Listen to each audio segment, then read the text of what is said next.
कमर की डिस्क का मसला एक बहुत आम मसला है। 40% लोगों को मुतासिर कर सकता है। बहुत सारे मरीजों में ये कमर दर्द और शैटिका का बाइस बनता है। आज की वीडियो में हम डिस्कस करेंगे कि डिस्क क्या होती है, ये अपनी जगह से क्यों हिलती है, और ख़ास तौर पर जो कुछ दावे किए जाते हैं कि कुछ वर्जिशें, कुछ दवाइयाँ हैं, कुछ और थेरापीज़ हैं जो इस डिस्क को वापस अपनी जगह पर ले जाती हैं, कि क्या ये दावे हकीकत पर मबनी हैं या नहीं हैं।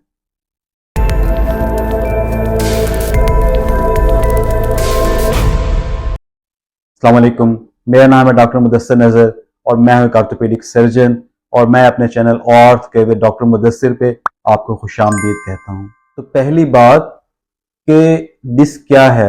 हमारी रीढ़ की हड्डी 33 मोहरों पर मुश्तमिल है, और जहां दो मोहरे आपस में मिलते हैं उनके दरमियान एक डिस्क होती है। अभी आप डिस्क की स्ट्रक्चर देख सकते हैं कि इसके एक अंदर की तह है जिसको न्यूक्लियस पल्पोसिस कहते हैं, नरम होती है, और एक बाहर की इसकी एक लेयर है जिसको एनुलस फाइब्रोसिस कहते हैं, और ये एक सख्त चीज होती है। अब अगली बात कि डिस्क क्यों है, क्या फंक्शन क्या करती है। एक इसका फंक्शन ये है कि ये रीढ़ की हड्डी पर पड़ने वाले दबाव को कम करती है, कुशन मुहैया करती है, और दूसरा इसका फंक्शन ये है कि इसकी वजह से हमारी कमर की और मोहरों की एक दूसरे पे मूवमेंट्स हो सकती हैं। तो आमतौर पर डिस्क के निकलने में, डिस्क प्रोलैप्स में क्या होता है कि जो नरम हिस्सा है डिस्क का, वो अपनी जगह से थोड़ा सा हिल के पीछे आ जाता है, हराम मगज को या करंट की तार नर्व को दबाने लग जाता है। डिस्क प्रोलैप्स या डिस्क के अपनी जगह से निकलने की मुख्तलिफ वजूहात हैं। सबसे बड़ी वजह है कि उम्र के साथ साथ जो डिस्क के अंदर पानी की मिकदार है वो कम होती जाती है, वो ज़्यादा रिजिड होती जाती है, और उसके बाहर अपनी जगह से निकलने का खतरा बढ़ता जाता है। और इसकी दूसरी वजह है कि अगर गलत तरीके से एकदम ज्यादा वजनी काम किया जाए, वजन उठाया जाए, तो उससे डिस्क अपनी जगह से हिल के पीछे जा सकती है। कोई चोट लगी है, कोई बहुत ज्यादा ट्रॉमा हो गया, उसकी वजह से भी डिस्क हिल सकती है। इसके अलावा ओबेसिटी या वजन की ज्यादती मोहरों पे और डिस्क पे पड़ने वाले दबाव को बहुत हद तक बढ़ा देती है, और उसकी वजह से भी डिस्क प्रोलैप्स हो सकता है। इसके अलावा एक काम आप बार बार कर रहे हैं जिसमें बहुत ज्यादा दबाव पड़ रहा है डिस्क पे, तो वो भी डिस्क प्रोलैप्स के बाइस बन सकता है। आज की वीडियो में जो खास बात हमने डिस्कस करनी है वो ये है कि बहुत सारे दावे किए जाते हैं कि खास वर्जिश है, एक खास थेरेपी है जिसकी वजह से डिस्क अपनी जगह पे वापस आ जाएगी। तो क्या ये मुमकिन है या नहीं है, और तहकीक इस बारे में क्या कहती है। तो इस चीज को समझने के लिए ये समझना जरूरी है कि जब डिस्क अपनी जगह से निकलती है तो जिस्म उसके साथ क्या करता है।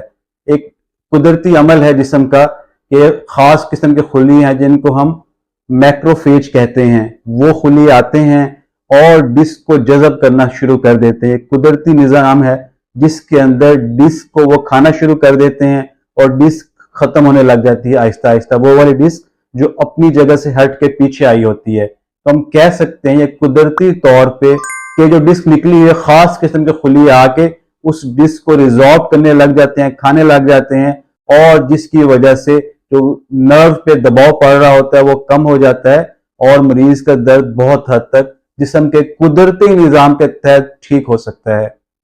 दूसरा, आमतौर पर दर्द इसलिए भी कम हो जाता है टाइम के साथ, वक्त के साथ, कि जो इर्द गिर्द जो टिश्यू हैं उनमें कुछ तब्दीलियां आ जाती हैं, उनमें कुछ रिमॉडलिंग हो जाती है, और जिसकी वजह से डिस्क वहां स्टेबल हो जाती है, और आहिस्ता आहिस्ता 6 से 12 हफ्तों में दर्द बेहतर हो जाता है।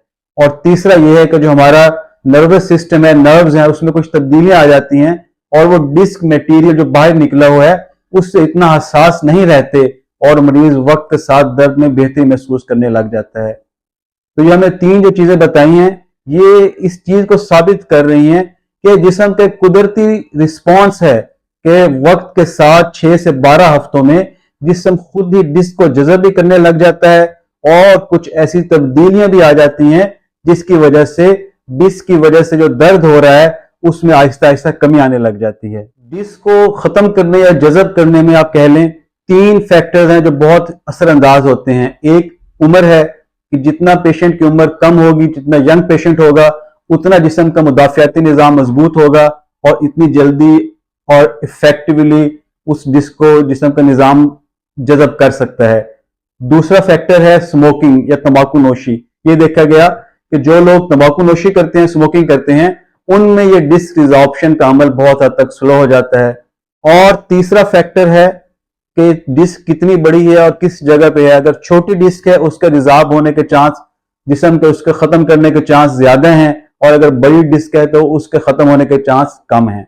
اور سب سے آخر میں اس دعوے پہ بات کہ کیا کوئی ایسی ورزش یا ایسی کائروپریکٹس ٹیکنیک ہے جس سے ڈسک کو واپس اپنی جگہ پہ لے جایا جائے؟ تو بہت بڑا ایک سسٹمیٹک ریویو اور میٹا انالیسس میں یہ بات دیکھی گئی کہ ایسا کوئی ایویڈنس حتمی طور پہ نہیں ہے کہ جو یہ ثابت کر سکے کہ خاص قسم کی ورزش یا کوئی خاص قسم کی کائروپریکٹس کی ٹیکنیک اس ڈسک کو واپس اپنی جگہ پہ لے کے جا سکتی ہے۔ اسی لیے جس طرح ہم نے پہلے بتایا کہ ایک نیچرل، ایک قدرتی عمل ہے جس کے تحت ڈسک اپنی جگہ سے واپس جذب ہو سکتی ہے۔ اس لیے ایویڈنس بیسڈ میڈیسن پریکٹس کریں۔ ایسے کلیمز جن کے پیچھے کوئی سائنسی تحقیق نہیں ہے ان کی بنیاد پہ اپنے علاج کا فیصلہ نہ کریں۔ ویسے بھی ریسٹ، NSAIDs کا استعمال، کچھ دوائیوں کا استعمال، فزیکل تھراپی درد کو بہت حد تک بہتر کر دے گی، لیکن ایسی کوئی ایویڈنس نہیں ہے کہ ورزش یا کوئی خاص قسم کی ٹیکنیک اس ڈسک کو واپس لے جائے گی۔ اگر آپ کے ذہن میں کوئی سوال ہو تو ہم سے ضرور رابطہ کریں۔ اللہ حافظ۔